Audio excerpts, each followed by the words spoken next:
Assalamualaikum warahmatullahi wabarakatuh. Bismillahirrahmanirrahim. Alhamdulillahirabbil alamin. Wa bihi nasta'in wa ala umuri dunya waddin. Wassalatu wassalamu ala asyrofil anbiya'i wal mursalin sayyidina wa maulana Muhammadin wa ala alihi wa sahbihi ajma'in. Yang terhormat Ibu Fatimah SPDSE selaku Kepala Sekolah SD Negeri Batu Kidul, yang terhormat Ibu Guru SD Negeri Batu Kidul,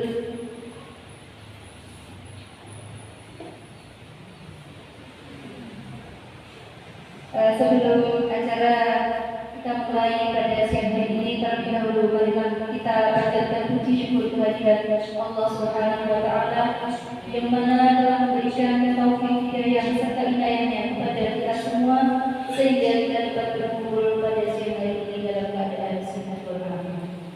Kedua kalinya, sholawat serta salam semoga selalu tercurahkan kepada junjungan kita Nabi Agung Muhammad Sallallahu Alaihi Wasallam. Semoga kita semua telah mendapatkan syafaat untuknya di yaumil qiyamah. Amin. Allahumma amin. Ibu-ibu semua yang hadir pada siang hari ini, di sini saya akan membacakan susunan acara diseminasi budaya positif SD Negeri Batu Kidul. Acara yang pertama yakni pembukaan, acara yang kedua menyanyikan lagu Indonesia Raya, acara yang ketiga sambutan kepala sekolah, acara yang keempat pemaparan diseminasi, acara yang kelima refleksi, dan acara yang terakhir adalah penutup. Kembali kepada acara yang pertama yakni pembukaan. Marilah acara diseminasi budaya positif SD Negeri Batu Kidul kita buka bersama dengan bacaan Nurul kita. Semoga dengan bacaan tersebut dapat memperlancar acara pada siang hari ini. Ala hadhihi al-Fatihah.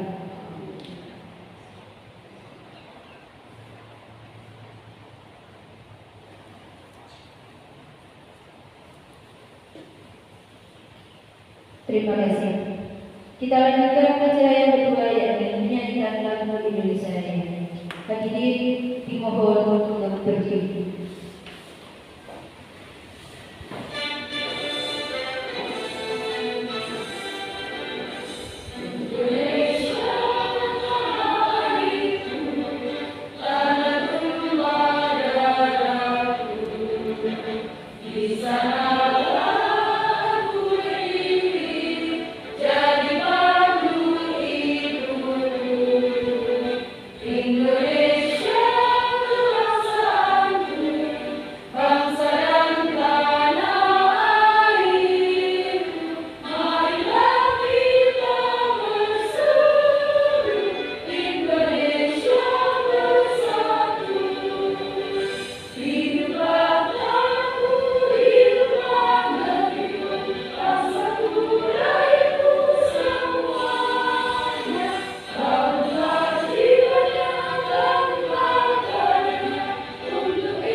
Hadirin dipersilakan duduk kembali.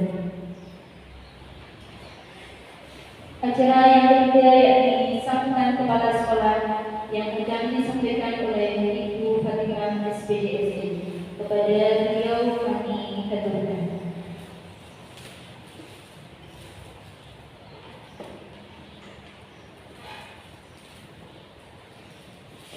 Assalamualaikum warahmatullahi wabarakatuh. Yang saya hormati ibu-ibu saya banggakan CGP Ibu Rencana SPB. Marilah pada siang hari ini kita panjatkan puji syukur kehadirat Allah Subhanahu wa Ta'ala yang telah melimpahkan rahmat-Nya berupa nikmat kesehatan, nikmat kesempatan, iman dan takwa, sehingga pada siang hari ini kita bisa berkumpul dalam acara diseminasi budaya positif untuk CGP Angkatan 11. Mudah-mudahan selalu mendapatkan ridhonya Allah Subhanahu wa Ta'ala. Shalawat dan salam Allahumma sholli ala sayyidina Muhammad. Marilah kita lanjutkan kepada junjungan Nabi Muhammad sallallahu alaihi wasallam. Mudah-mudahan nanti kita menjadi umat yang mendapatkan syafaatnya beliau. Hadirin yang saya hormati, bahwa diseminasi budaya positif ini sangat bagus sekali, terutama di kurikulum merdeka ini, bahwa kita melaksanakan kurikulum merdeka dengan profil pelajar Pancasila yang harus kita terapkan di sekolah kita. Di dalam kegiatan diseminasi budaya positif ini nanti diharapkan apa yang dilaksanakan dalam kegiatan ini nanti bisa diterapkan khususnya untuk putra putri kita di SD Margoso Kidul. Apa yang sudah baik di SD Negeri Margoso Kidul, mari kita pertahankan. Yang belum baik, mari kita tingkatkan. Seperti profil pelajar Pancasila, yaitu yang pertama beriman dan bertakwa kepada Allah Subhanahu wa Ta'ala, ini harus menjadi prioritas.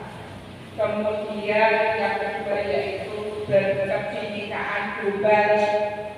Yang ketiga yaitu bergotong royong, bernalar kritis, mandiri dan kreatif. Itulah yang menjadi pilar pendidikan yang ada di kurikulum merdeka ini, perlu dikembangkan. Masih banyak lagi yang harus kita kembangkan di sekolah kita, yaitu budaya disiplin, bertanggung jawab. Itu harus kita tingkatkan dari mulai sekarang, dari diri kita, dari hal yang kecil dan mulai dari sekarang. Nah, apa yang nanti kita dipaparkan oleh calon CGP kita, yaitu Ibu Rencana, mudah-mudahan ini menjadi suasana baik dan saya sangat mengapresiasi sekali. Mudah-mudahan dengan adanya CGP ini sekolah kita menjadi lebih baik, yang dari baik menjadi lebih baik lagi, dan akan mempengaruhi warga sekolah di SD Margoso Kidul, terutama Bapak Ibu guru dan terapkan kepada siswa-siswi kita.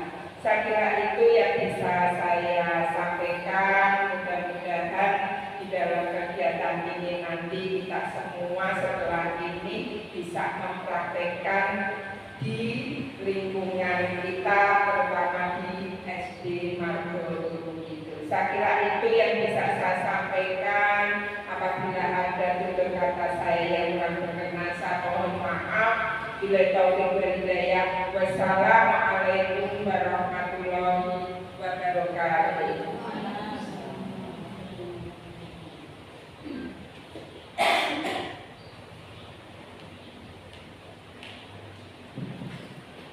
Terima kasih. Sambutan yang diberikan, kita lanjutkan acara yang keempat, yakni pemaparan diseminasi yang akan disampaikan oleh Ibu Rencana SPB. Kepadanya kami persilakan.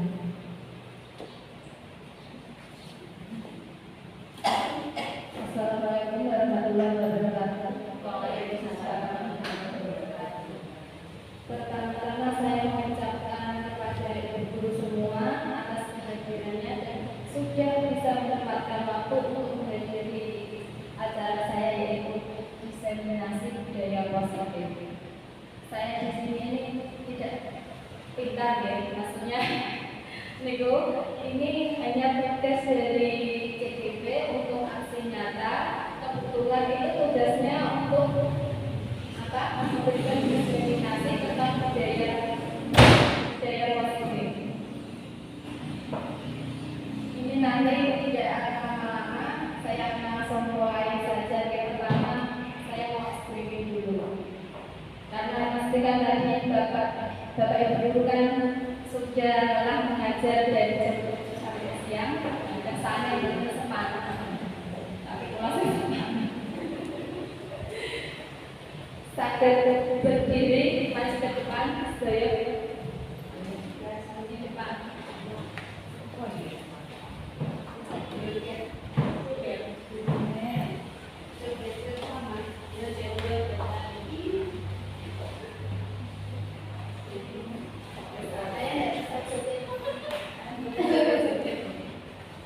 Ini nanti esprimiumnya menatap Eli. Nanti kalau saya mengatakan Eli, nanti posisi tangannya seperti ini, guys. Yang satu ini, yang satu telunjuknya seperti ini. Nanti kalau saya bilang Eli, nanti pegang telunjuk temannya, guys. Telunjuk tangannya yang di samping, guys. Tangan dulu, tangan. Kemana? Tangannya nanti pegang yang kanan. Ya, nanti misalnya saya menyebutkan Eli, nanti terus pegang sebelahnya. Ini tasnya telunjuk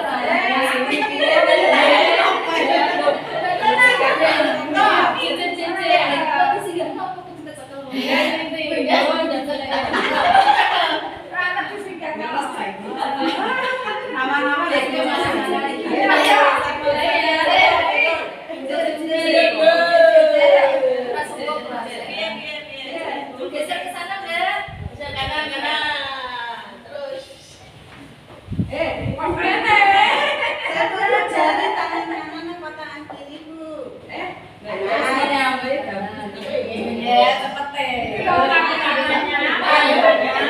Ke atas dulu semuanya ya. Di sebuah desa terpencil, hiduplah sebuah keluarga dengan 4 anaknya.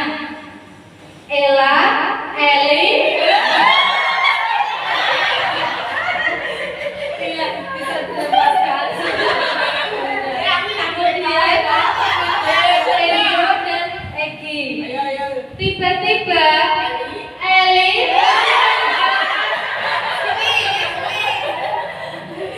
iya sudah, terima kasih.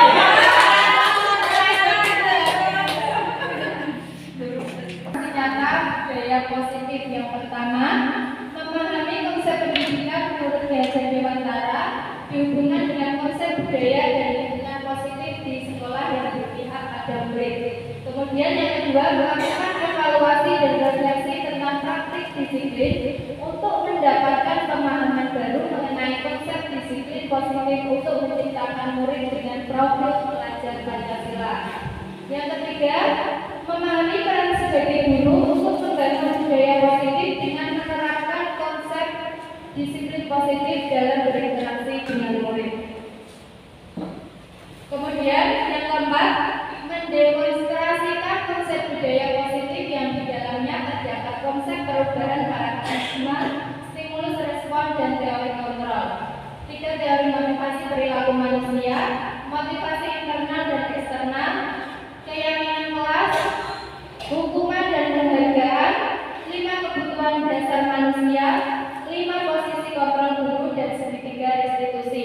Kemudian yang terakhir, menerapkan strategi disiplin positif yang memerdekakan murid untuk menciptakan ekosistem sekolah aman dan berpihak pada anak. Ini ada pertanyaan kembali.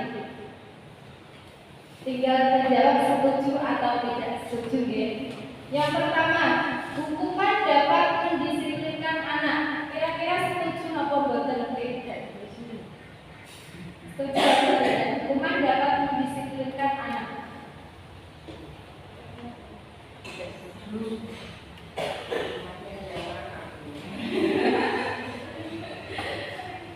Bisa iya, bisa tidak. Ternyata itu hukuman itu tidak dapat mendisiplinkan anak, tetapi hukuman itu malah membuat anak menjadi takut ataupun trauma. Kemudian yang kedua, pemberian hal positif seperti membaca atau membersihkan halaman sekolah dapat meningkatkan disiplin anak. Setuju atau tidak setuju? Setuju? Bapak tidak setuju? Untuk membaca itu baik. Ternyata itu tidak setuju. Membaca kalau dijadikan itu apa? Hukuman. Kalau anak yang sudah pandai membaca atau lancar membaca, dia melakukan kesalahan, dia akan kemudiannya hukumannya hanya itu saja. Dia akan dengan mudahnya mengulangi kesalahan itu lagi. Kalau misalnya hal itu dijadikan sebagai konsekuensinya, hukumannya.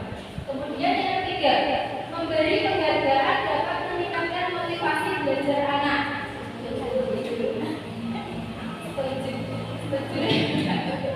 Setuju atau tidak ini? Memberi penghargaan dapat meningkatkan motivasi belajar anak. Ini tergantung penghargaannya ya. Kalau misalkan penghargaannya hanya sebatas ujian, itu memang sangat bagus untuk anak-anak.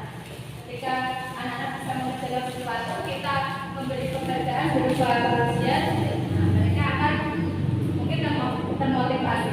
Tapi kalau penghargaannya berupa misalkan beri hadiah atau uang atau apa, anak itu nanti lama-lamaan mereka akan ketergantungan.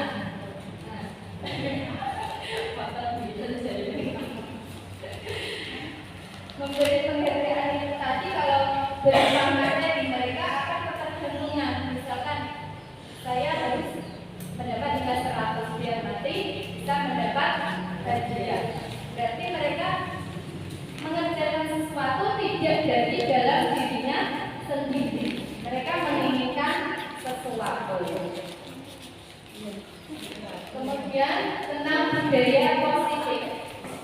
Budaya positif ini adalah pembiasaan positif di lingkungan sekolah. Berarti pembiasaan yang baik yang positif yang ada di lingkungan sekolah. Kemudian dengan budaya positif diterapkan di sekolah akan menimbulkan rasa aman dan nyaman untuk bertumbuh serta dapat menjaga dan melindungi murid dari hal-hal yang kurang bermanfaat atau mengganggu perkembangan potensi murid. Budaya positif juga mendorong murid untuk berpikir dan bertindak sesuai yang mereka inginkan dan menghargai diri sendiri dengan nilai-nilai yang mereka percaya. Kemudian murid bisa merdeka belajar. Murid lebih mandiri dan bertanggung jawab dengan kesadarannya sendiri. Bukan karena keterpaksaan ataupun ada tekanan dari pihak manapun.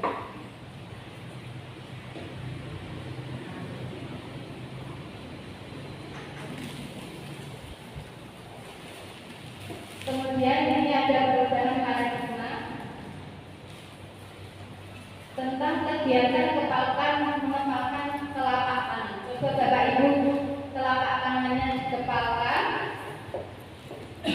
Bayangkan bahwa di tangan Bapak Ibu guru menyimpan sesuatu yang sangat berharga di dalam kepala tangan tersebut.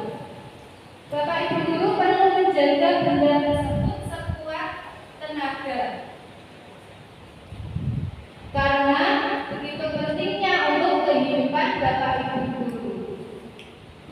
Nah, ini ada seseorang yang mencoba dengan segala cara untuk membuka kepala tangan Bapak Ibu guru. Ada yang membujuk, ada yang menghardik, kemudian mengintip, memarahi, menggoda, menggelitik, bahkan ada yang menawari Bapak Ibu guru dengan uang agar Bapak Ibu guru bersedia membuka kepala tangan Bapak Ibu guru.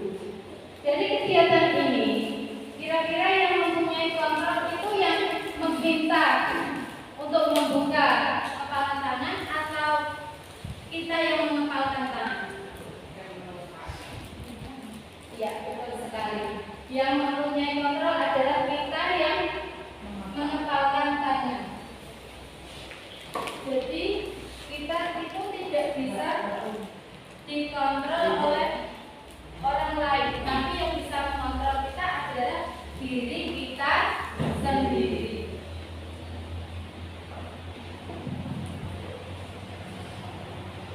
Perubahan paradigma teori kontrol atau teori pilihan.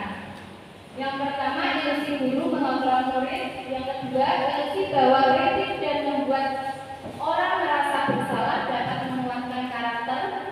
Ilusi bahwa semua penguatan positif, efektif dan bermanfaat. Ilusi bahwa orang dewasa memiliki hak untuk memaksa. Ini perubahan paradigma stimulus respon, teori kontrol atau teori pilihan. Siapa sesungguhnya yang memiliki kontrol? Stimulus responnya, kita mencoba membuka orang agar berpandangan sama dengan kita. Teori kontrolnya, kita berusaha memahami pandangan orang lain tentang dunia. Kemudian perilaku buruk dilihat sebagai suatu kesalahan. Tetapi teori kontrolnya adalah semua perilaku memiliki tujuan. Kemudian orang lain bisa mengontrol saya, tetapi teori kontrolnya adalah hanya Anda yang bisa mengontrol diri Anda. Kemudian saya bisa mengontrol orang lain. Teori kontrolnya adalah Anda tidak bisa mengontrol orang lain. Pemaksaan ada pada saat bujukan gagal. Teori kontrolnya adalah kolaborasi dan konsensus menciptakan pilihan baru. Yang terakhir, model berpikir menang atau kalah. Teori kontrolnya model berpikir menang dan menang.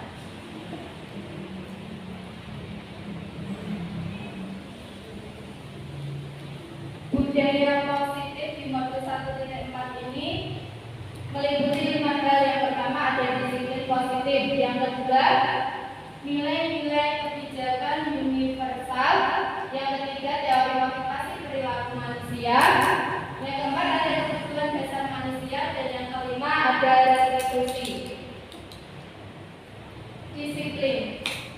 Yang ketika panjenengan mendengar kata disiplin, kira-kira apa yang Bapak Ibu pikirkan tentang kata disiplin? Kata perilaku.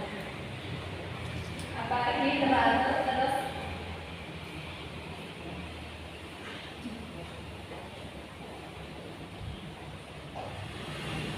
Ini ada makna disiplin.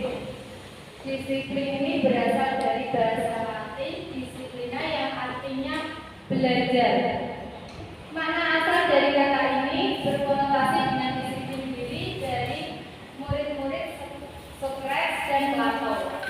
Disiplin diri membuat orang menggali potensinya menuju sebuah tujuan apa yang dia hargai. Namun dalam budaya kita, makna kata disiplin telah berubah menjadi sesuatu yang dilakukan seseorang pada orang lain untuk mendapatkan kepatuhan. Kecenderungan umum adalah menghubungkan kata disiplin dengan ketidaknyamanan, bukan dengan apa yang kita hargai atau pencapaian suatu tujuan mulia. Ini ada disiplin positif. Disiplin positif sendiri itu adalah belajar bagaimana cara mengontrol diri dan bagaimana cara menguasai diri untuk memilih tindakan yang mengacu pada nilai-nilai kebajikan yang kita hargai dan kita yakini agar mencapai tujuan mulia yang diinginkan, yaitu terwujudnya budaya positif. Kemudian ada nilai-nilai kebijakan, nilai-nilai kebajikan universal. Nilai-nilai kebajikan adalah sifat positif manusia yang merupakan tujuan mulia yang ingin dicapai setiap individu.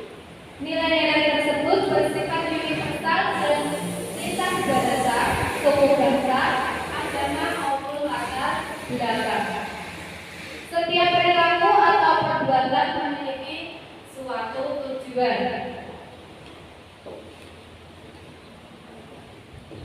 Dengan mengaitkan nilai-nilai kebajikan yang diyakini seseorang, maka motivasi intrinsiknya akan terbangun, sehingga menggerakkan motivasi dari dalam untuk dapat mencapai tujuan mulia yang diinginkan. Nilai-nilai kebajikan yang ingin dicapai oleh setiap anak Indonesia kita kenal dengan profil pelajar Pancasila. Yang pertama ada beriman, bertakwa kepada Tuhan Yang Maha Esa, kemudian berakhlak mulia, mandiri, bernalar kritis, berkebinekaan global, bergotong royong, dan juga kreatif. Teori motivasi perilaku manusia. Teori motivasi perilaku manusia ini ada motivasi eksternal, juga ada motivasi internal. Yang pertama, motivasi eksternal ini untuk menghindari ketidaknyamanan atau hukuman. Apa yang akan terjadi apabila saya tidak melakukannya? Misalkan anak datang terlambat, dia tidak ingin terlambat. Jika terlambat akan terkena hukuman. Kemudian yang kedua, untuk mendapatkan imbalan dari orang lain atau institusi. Apa yang akan saya dapatkan apabila saya melakukannya? Kemudian yang ketiga, ini dari motivasi internal untuk menghargai diri sendiri. Saya akan menjadi orang yang seperti apa bila saya melakukannya. Ini berarti tidak ada pengaruh dari manapun. Ini murni dari dalam diri sendiri. Mau melakukan apa untuk kebaikan dirinya sendiri tanpa mengharap imbalan atau takut akan terkena hukuman. Kemudian dihukum oleh penghargaan, bahwa penghargaan berlaku sama dengan hukuman, dalam arti meminta atau membujuk seseorang melakukan sesuatu untuk memenuhi tujuan tertentu dari orang yang meminta atau membujuk. Dorongannya eksternal dan akan ada faktor ketergantungan. Beberapa dampak dari pemberian penghargaan itu ada pengaruh jangka pendek dan juga jangka panjang. Kemudian penghargaan itu menghukum. Penghargaan juga mengurangi ketepatan. Penghargaan tidak efektif. Penghargaan juga dapat merusak hubungan. Penghargaan juga dapat menurunkan kualitas. Penghargaan dapat mematikan kreativitas dan juga penghargaan dapat mengurangi motivasi intrinsik. Hukuman dan penghargaan, baik hukuman maupun penghargaan adalah cara-cara mengontrol perilaku seseorang yang menghancurkan potensi untuk pembelajaran yang sesungguhnya. Secara ideal, tindakan belajar itu sendiri adalah penghargaan sesungguhnya bagi murid. Ini ada perbedaan antara hukuman dan juga konsekuensi.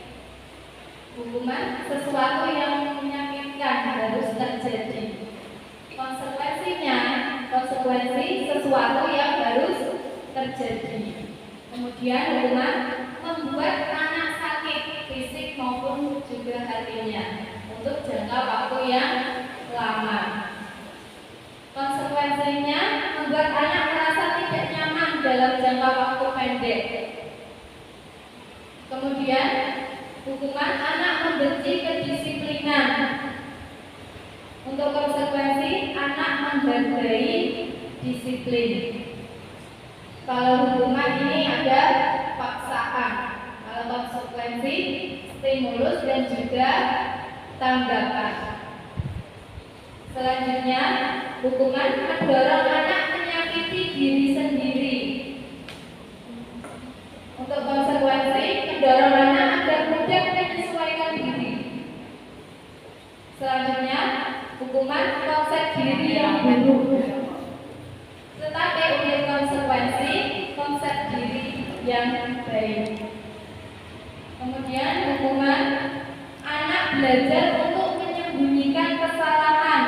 Konsekuensinya anak belajar untuk mematuhi peraturan. Kemudian yang terakhir hukuman marah, rasa bersalah, dipermalukan, merasa tak dihargai. Itu yang dirasakan anak jika menerima hukuman. Sedangkan untuk konsekuensi kehilangan hak, dibuat tidak nyaman, diasingkan untuk sementara. Ini ada pertanyaan untuk ibu guru. Ini tindakan guru, kira-kira ini termasuk hukuman atau konsekuensi?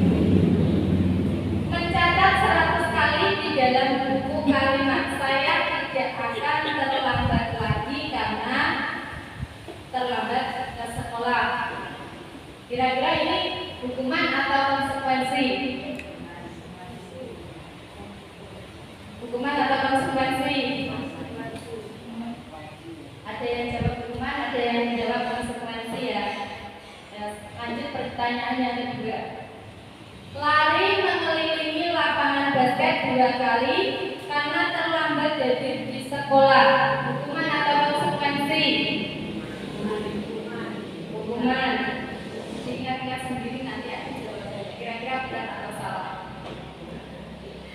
Yang ketiga, murid diminta untuk push up 15 kali karena tidak menggunakan masker ke sekolah. Konsekuensi atau hukuman? Konsekuensi. Ada yang hukuman, ada yang konsekuensi. Kemudian yang keempat, menggantikan kertas tugas temannya yang telah dicoret-coret. Kemudian membersihkan tumpahan air di meja tulis karena tersenggol pada saat belajar. Kemudian murid disuruh untuk mengenakan sepatu sehari di sekolah karena tidak mengenakan sepatu hitam. Kemudian lari mengelilingi lapangan basket 2 kali karena terlambat 10 menit untuk pelajaran PJOK. Sekarang mari kita sama-sama melihat jawabannya. Ternyata yang pertama itu hukuman, yang kedua juga hukuman, yang ketiga hukuman, kemudian yang keempat adalah konsekuensi, yang kelima juga konsekuensi, yang keenam hukuman, dan yang terakhir adalah konsekuensi. Salah satu berarti mendapat 9 ya. Iya. Kemudian tentang kebutuhan dasar manusia. Ini ada pertanyaan pemantik. Ibu Ambar, guru wali kelas 2A di SD Pelita Hati, sedang bingung menghadapi ulas salah satu murid di kelasnya. Namanya Dodi. Beberapa anak di kelas 2A telah datang padanya dan mengeluhkan Dodi yang seringkali meminta bekal makan siang mereka dengan paksa. Jika Anda menghadapi situasi seperti itu, apa yang akan Anda lakukan? Menurut Anda, kira-kira apa alasan Dodi melakukan hal itu? Siapa yang berkenan menjawab?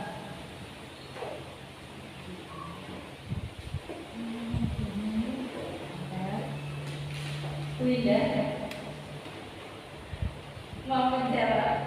Ya di sini aja ya Bu.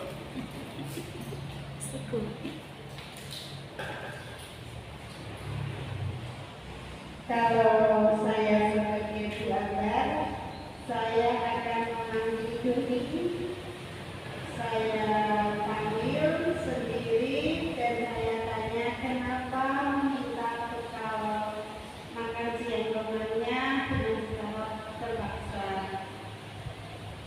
Menurut saya kira-kira Doni alasannya mungkin memang dari rumah tidak membawa bekal dan tidak membawa uang saku karena dia merasa lapar. Akhirnya dia memaksa temannya bekal makan siang untuk dirinya. Hanya itu Bu jawaban dari saya. Terima kasih beri pertanyaan buat Ibu.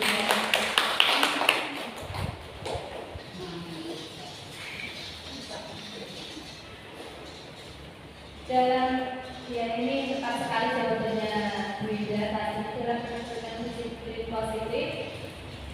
Ibu Amber ini harus memahami kebutuhan apa yang dalam tindakan Doni yang meminta bekal makan siang teman-temannya. Harus mencari tahu alasannya apa bisa sampai meminta bekal makan siang kepada teman-temannya.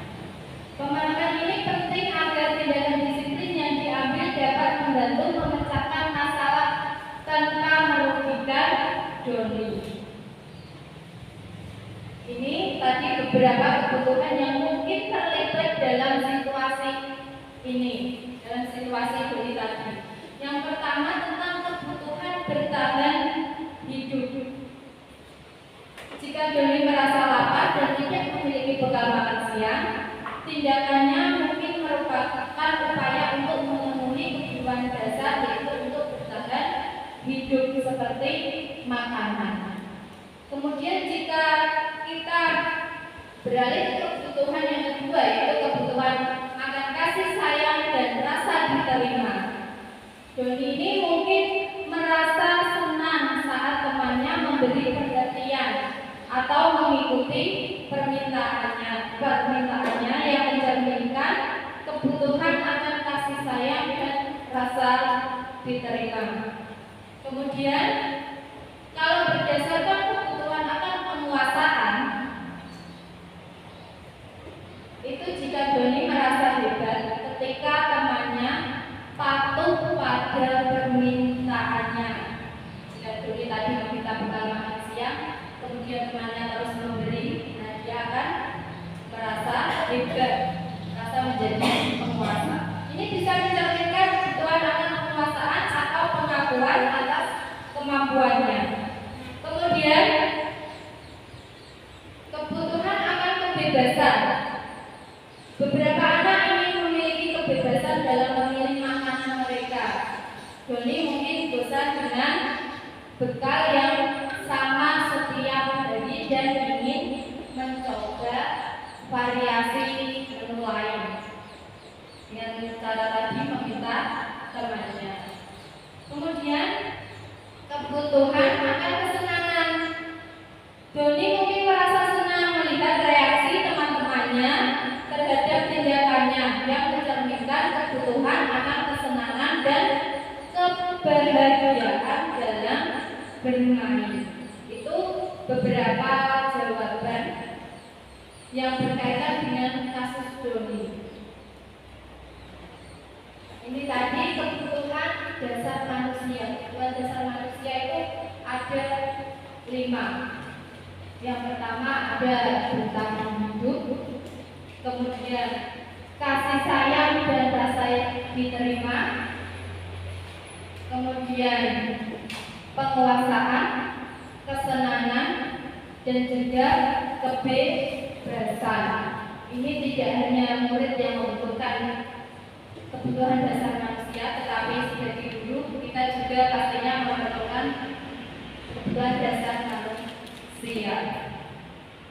Yang pertama, untuk kebutuhan bertahan hidup adalah kebutuhan yang bersifat fisiologis untuk bertahan hidup, misalnya kesehatan, rumah, maupun makanan. Kebutuhan biologis sebagai bagian dari proses reproduksi termasuk kebutuhan untuk tetap bertahan hidup. Makanya tadi di kasus Doni itu bisa juga dijawab tentang apa sesuai dengan kebutuhan bertahan hidup. Dia meminta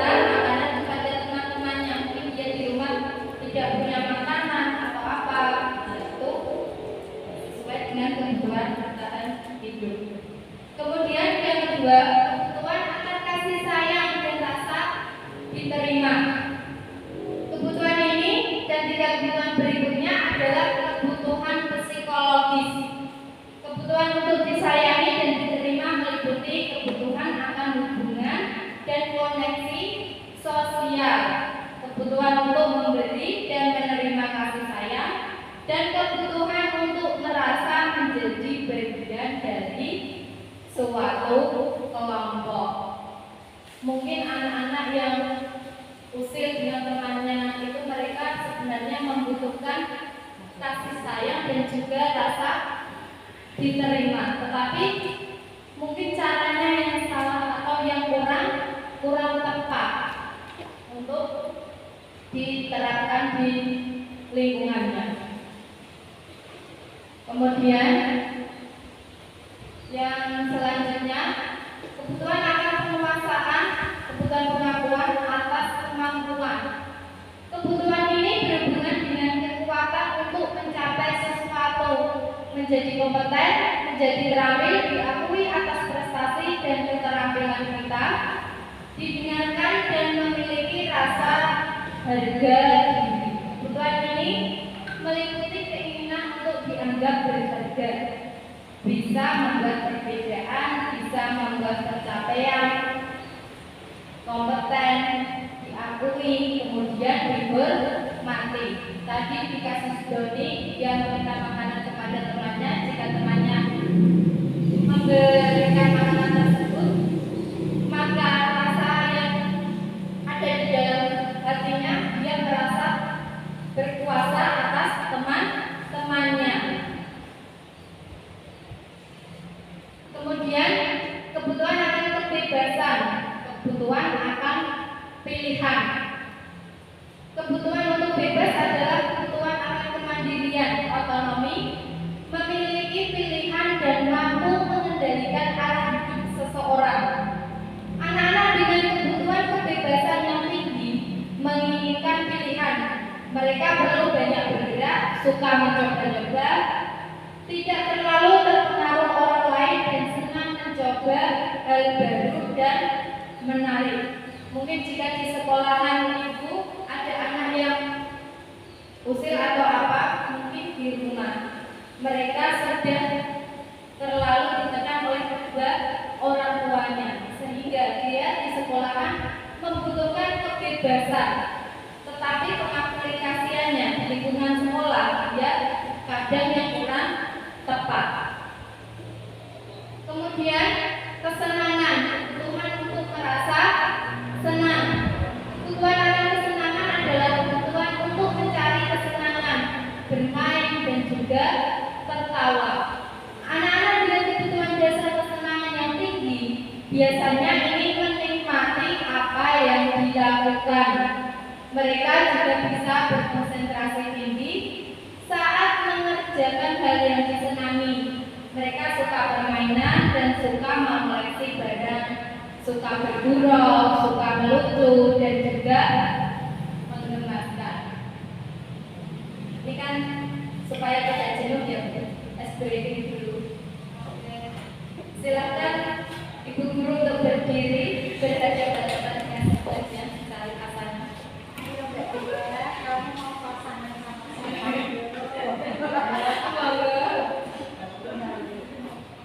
Kita senyum selama 30 detik.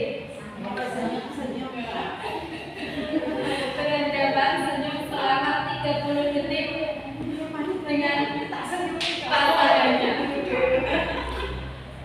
Kira-kira apa yang terjadi nanti selama 30 detik ke depan? bahagia selalu. Kita akan merasa bahagia. Yang awalnya dari senyum kita bisa tertawa lepas. Mulai dari hal yang kecil. Kemudian lanjut lagi ke materi selanjutnya. Ada restitusi. Ini yang sudah sering buka PMM. Ini juga ada datanya tentang materi restitusi. Apa itu restitusi?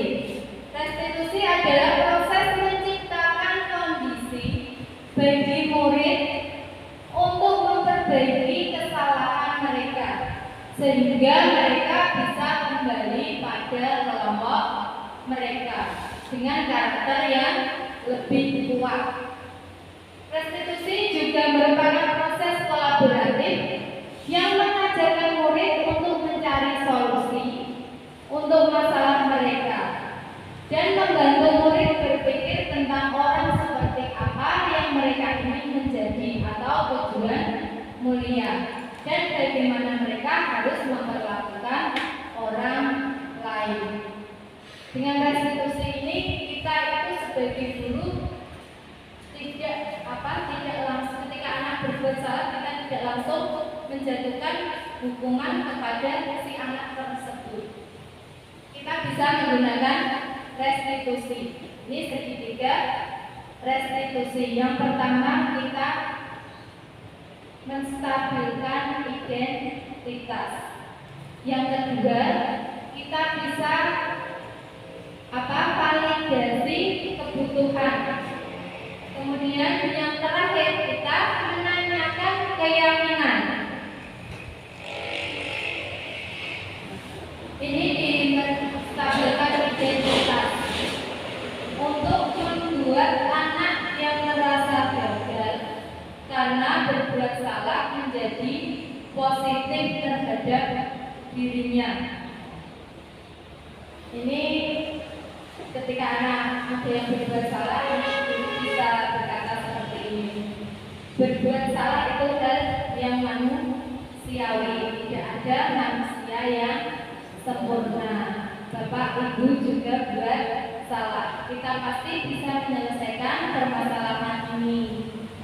Bisa diawali dengan kata-kata tersebut. Kita tidak bisa langsung marah-marah. Bapak atau Ibu tidak tertarik untuk mencari tahu siapa yang benar, siapa yang salah. Bapak Ibu lebih tertarik untuk menyelesaikan masalah. Atau bisa dengan kalau kamu menyalahkan dirimu sendiri terus-menerus, apa kamu bersikap baik pada dirimu sendiri? Itu dengan menstabilkan identitas kita bisa mengawalinya dengan kata-kata tersebut ketika murid kita berbuat salah. Kemudian validasi kebutuhan. Tadi setelah menstabilkan identitas, kita ke validasi kebutuhan.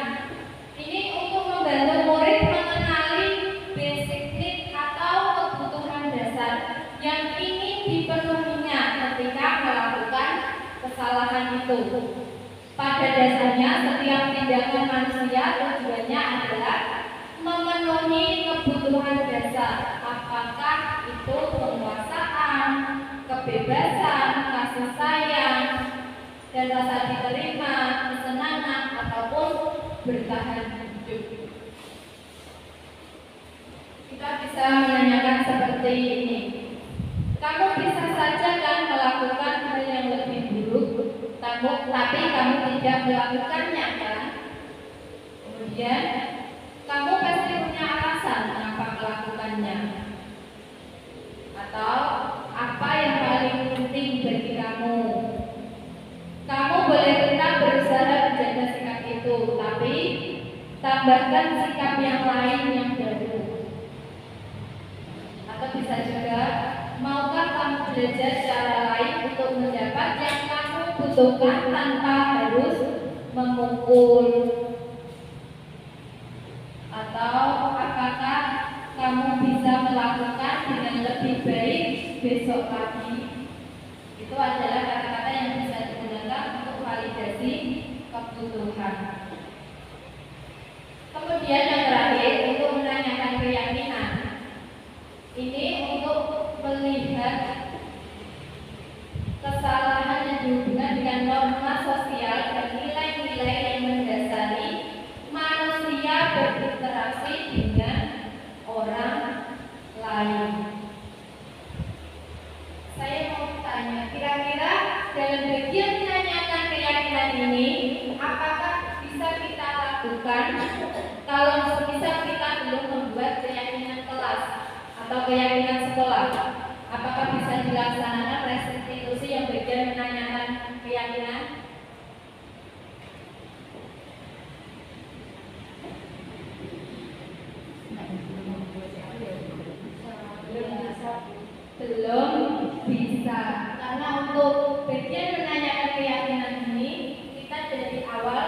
harusnya sudah membuat keyakinan kelas dulu dengan siswa kita. Keyakinan apa saja kira-kira yang mau disepakati di dalam kelas. Di dalam menanyakan keyakinan ini bisa seperti ini. Apa nilai yang kita percaya di kelas atau sekolah kita? Atau bisa juga nilai-nilai universal apa yang telah kita sepakati?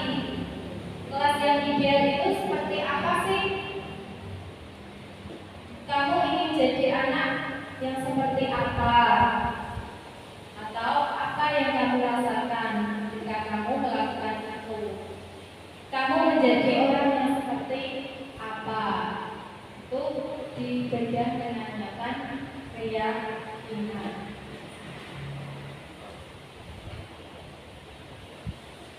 Kemudian ini ada sebelumnya ya, ini tadi soal keyakinan kelas. Kira-kira kalau keyakinan kelas itu kan banyak ya di Shopee. Kalau kita membeli di Shopee kira-kira tepat atau tidak untuk keyakinan kelas? Kurang tepat, karena keyakinan kelas itu seharusnya dibuat antara ya sesuai kebutuhan kelas antara siswa dan guru yang harus kita yakini supaya kelak kita jika ada siswa yang berbuat salah kita bisa menanyakan keyakinan yang sudah disepakati. Kenapa kok bisa sampai dilanggar?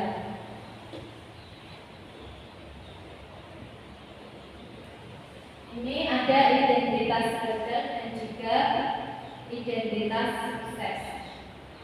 Ini hukuman itu bisa dikatakan sebagai identitas yang gagal.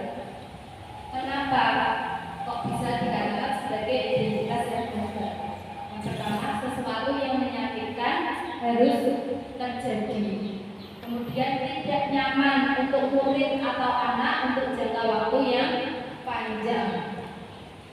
Korban mendapatkan keadilan, kemudian murid atau anak akan tersakiti. Perilaku pasif agresif meningkat. Sistem tidak akan berjalan bila murid tidak takut. Berlaku hanya pada sebuah institusi, tidak berlanjut pada kehidupan nyata.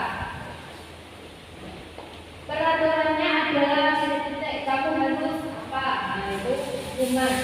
Kemudian murid atau anak membenci peraturan. Tetapi untuk identitas suksesnya, untuk disiplin kita bisa menerapkan konsekuensi atau restitusi. Konsekuensi itu sesuatu harus terjadi. Tidak nyaman untuk murid atau anak untuk jangka waktu pendek. Korban bisa diabaikan. Kemudian murid atau anak dibuat tidak nyaman. Penguatan hanya bertahan dalam jangka waktu pendek. Memberikan monitoring dan supervisi terus-menerus dari guru. Membantu penerapan mengikuti peraturan dalam masyarakat. Kemudian apa peraturannya? Mampukah kamu lakukannya? Kemudian murid atau anak menghormati peraturan. Ini sifatnya netral. Tetapi kalau untuk restitusi ini sifatnya positif. Restitusi ini merupakan pilihan. Jadi anak ini nanti kita bisa menanyai apa alasannya mereka bisa melakukan kesalahan itu. Terus bagaimana mereka akan memperbaiki kesalahan tersebut tanpa kita harus yang menghakimi kepada anak tersebut. Kemudian menguatkan untuk murid atau anak dalam jangka waktu panjang. Korban mendapatkan ganti. Murid atau anak mendapatkan penguatan. Masalah terpecahkan. Murid belajar bertanggung jawab untuk perilakunya. Misalkan kalau ada anak yang sering terlambat, ditanya kenapa kok bisa sering terlambat. Kalau alasannya tidak ada yang membangunkan, kan kita nanti bisa menanyai solusinya bagaimana kalau misalnya tidak ada yang membangunkan. Nah, bisa saja si anak nanti menjawab dengan membunyikan apa? Alarm, meskipun nanti tidak ada yang membangunkan, orang tuanya sudah bekerja, nanti alarmnya otomatis akan berbunyi pada waktu yang sudah diminta. Kemudian fokus pada pemecahan masalah dalam jangka waktu panjang. Kemudian apa yang kamu yakini, apa yang bisa kamu lakukan untuk memperbaiki masalah ini. Murid atau anak menghormati dirinya dan juga orang lain. Ini ada 9 ciri-ciri restitusi. Yang pertama, bukan untuk menebus kesalahan, namun untuk belajar dari kesalahan. Anak ini diminta untuk belajar dari kesalahan yang mereka perbuat. Kemudian yang kedua, memperbaiki hubungan. Yang ketiga, tawaran bukan paksaan. Yang keempat, restitusi menuntut untuk melihat ke dalam diri. Yang kelima, restitusi mencari kebutuhan dasar yang mendasari tindakan. Restitusi diri adalah cara yang paling baik. Kemudian yang ketujuh, restitusi fokus pada karakter bukan tindakan. Yang kedelapan, restitusi fokus pada solusi. Yang terakhir, restitusi mengembalikan murid yang berbuat salah pada kelompoknya. Kira-kira antara peraturan kelas atau keyakinan kelas yang lebih tepat menurut ibu-ibu? Yang lebih tepat adalah keyakinan. Kalau peraturan kelas cenderung yang membuat adalah ibu guru, ketika anak menaati atau tidak. Tapi kalau keyakinan kelas kita buat kesepakatan bersama antara siswa dengan guru. Ini keyakinan kelas adalah nilai-nilai kebajikan universal yang disepakati bersama, lepas dari latar belakang apapun. Lebih menekankan pada keyakinan seseorang untuk lebih memotivasi seseorang dari dalam, tergerak dan bersemangat untuk menjalankan keyakinan tersebut daripada hanya sekedar mengikuti serangkaian peraturan tertulis tanpa makna. Mengapa tidak peraturan saja? Mengapa harus keyakinan kelas?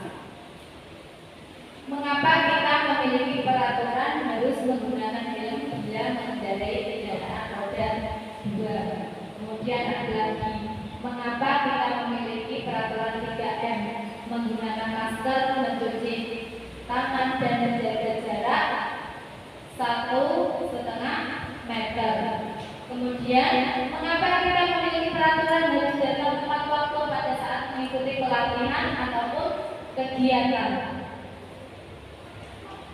Itu semua untuk mendukung motivasi intrinsik, kembali ke nilai-nilai atau keyakinan-keyakinan lebih menggerakkan seseorang dibandingkan mengikuti serangkaian peraturan.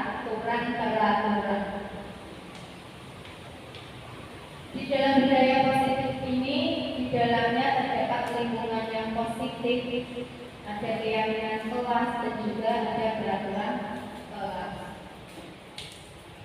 Ini kira-kira peraturan selalu kembalikan buku ke tempatnya. Keyakinan kelas apa yang tepat kira-kira?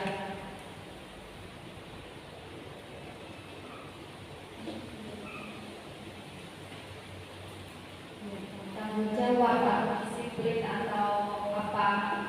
kira-kira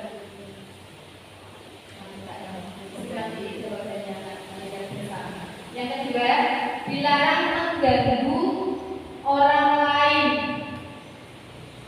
Kemudian yang ketiga, hadir di sekolah 15 menit sebelum pembelajaran dimulai. Yang keempat, dilarang melakukan kekerasan. Selanjutnya, dilarang menggunakan narkoba, bergantian atau menunggu giliran, gunakan masker, jangan berlari di kelas atau koridor. Ini kira-kira keyakinan kelasnya apa? Untuk yang pertama itu keyakinan kelasnya adalah tanggung jawab. Kemudian untuk yang kedua, dilarang mengganggu orang lain, keyakinan kelasnya adalah menghormati orang lain.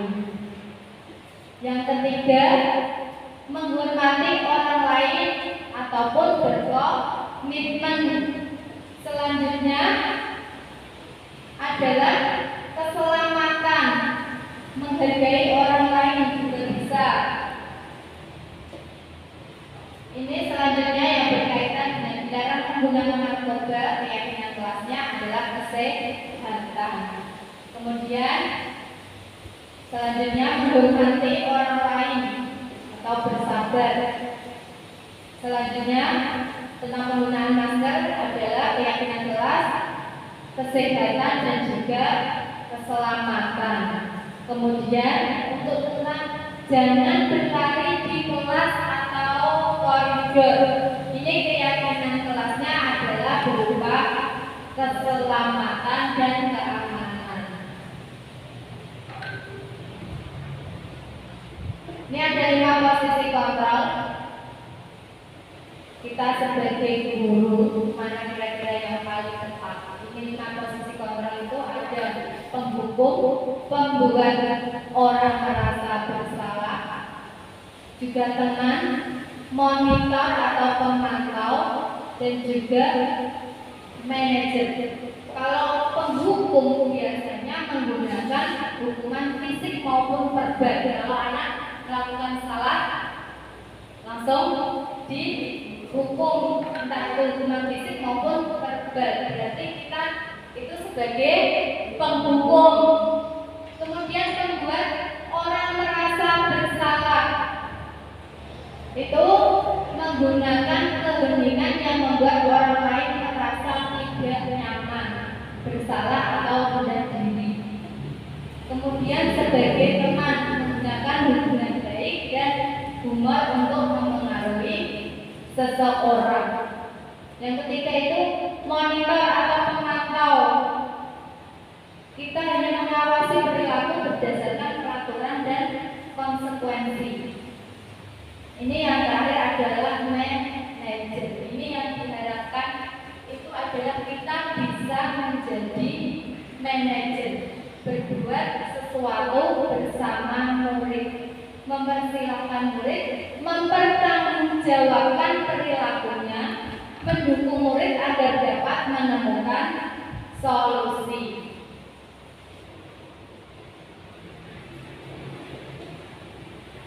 Ini mari Bapak Ibu kita teman sebentar. Ada 5 posisi kontrol.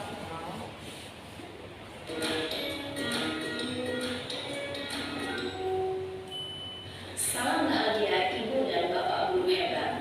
Dalam penerapan disiplin positif restitusi, salah satu program yang dikembangkan adalah 5 posisi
menunjuk-nunjuk, menyakiti, dan menyindir. Hukuman bisa berupa fisik maupun psikis.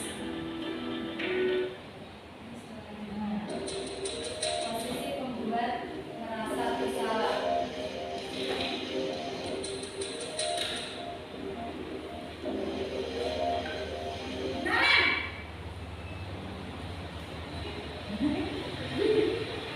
Selamat pagi, Bu. Nareng.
buat kamu, ya. Baik, Bu. Posisi pemantau mengandalkan penghitungan atau data untuk mengontrol murid. Guru mengarahkan murid berdasarkan peraturan dan konsekuensi. Seorang pemantau menunjukkan bahasa tubuh dan ekspresi wajah yang datar dan cenderung formal.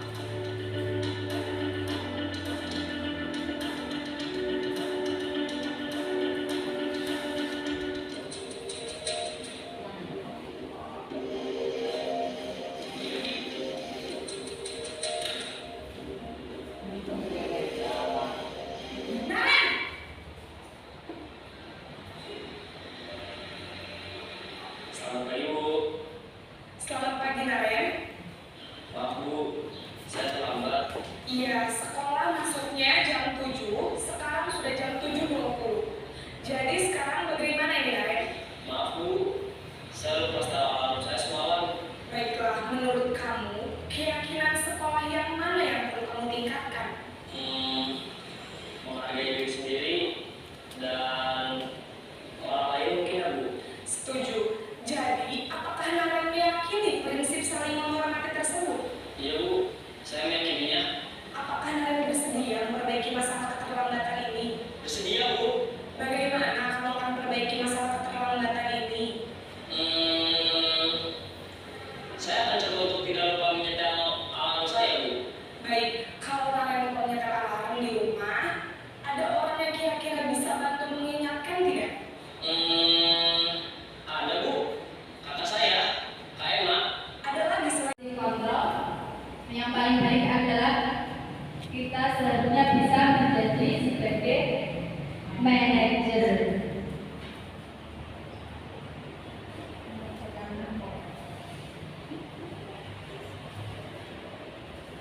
Ini ada, saya kecewa sekali dengan kamu. Kira-kira ini siapa yang mengatakan?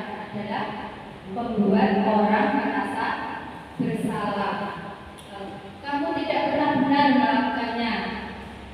Itu adalah kita menjadi pemdukung.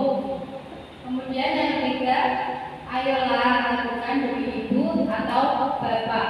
Itu adalah posisi sebagai teman.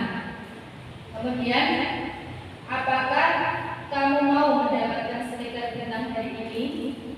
Ini adalah sebagai posisi pemantau. Kemudian bagaimana kamu bisa menyelesaikan masalah ini? Ini adalah posisi manajer. Dan yang terakhir adalah kamu selalu yang paling terakhir. Ini adalah kita sebagai pemdukung. Itulah yang bisa saya sampaikan tentang budaya positif. Kurang lebihnya saya mohon maaf. Dan saya sekali lagi ucapkan terima kasih kepada semua yang sudah menyempatkan waktu untuk menghadiri diseminasi ini. Saya sekian dan terima kasih. Wassalamualaikum warahmatullahi wabarakatuh.